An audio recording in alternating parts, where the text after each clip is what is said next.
Hivi ushakutana na situation unatumia data kwenye simu yako, alafu kuna mtu akapiga na data zikakata kabisa. Sasa hilo swala linakera sana. So leo nataka nikuweke uwanja namna ambayo unaweza kaseti simu yako ukawa unatumia data vizuri. Hata mtu akipiga simu data hazikati kabisa. Na hii inafanya kazi kwenye simu zote za iPhone, lakini pia vile vile kwenye simu za Android. Kwenye simu za Android unachotakiwa ukifanya, utaenda setting, then kwenye connection pale utaenda kwenye mobile data, utakuta sehemu imeandikwa volte. Hakikisha ile volte umeiwasha ipo on. Lakini kwenye simu za iPhone unachotakiwa ukifanya, utaenda settings.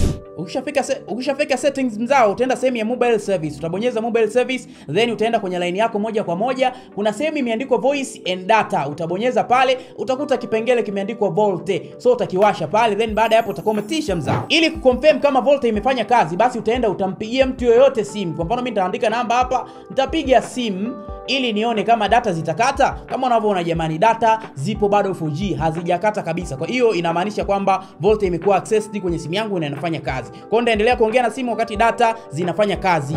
So ukiwa umewasha volte utakuwa umetisha sana. Hii volte unaweza kuwa unajiuliza ni nini? Nataka nikupe kirefu cha volte ili uelewe ninachokizungumza. Volte inamaanisha voice over LTE. LTE ni mtandao, yani network, lakini voice over manake unakuwa online on call wakati unatumia LTE mode, yani unatumia mtandao wa 4G. So guys, kwa simu za zamani ambazo zinatumia mtandao wa 2G na 3G, hii volte haiwezi kufanya kazi. Kwa hiyo kama ukikuta kwenye simu yako imefanya kazi, jipe saluti, na kama utakuta kwenye simu yako volte haijafanya kazi, basi njoo dukani kwetu uje ufanye top up, tukupe simu ambayo ni ya kisasa na ni bora zaidi, inaweza kufanya kazi na kuaccess features za kisasa kabisa. So guys, ili uendelee kupata maneno kuntu na vitu kuntu, elimu kuntu kutoka kwetu, hakikisha tu umefollow page yetu for more. Thank you, na nimemaliza.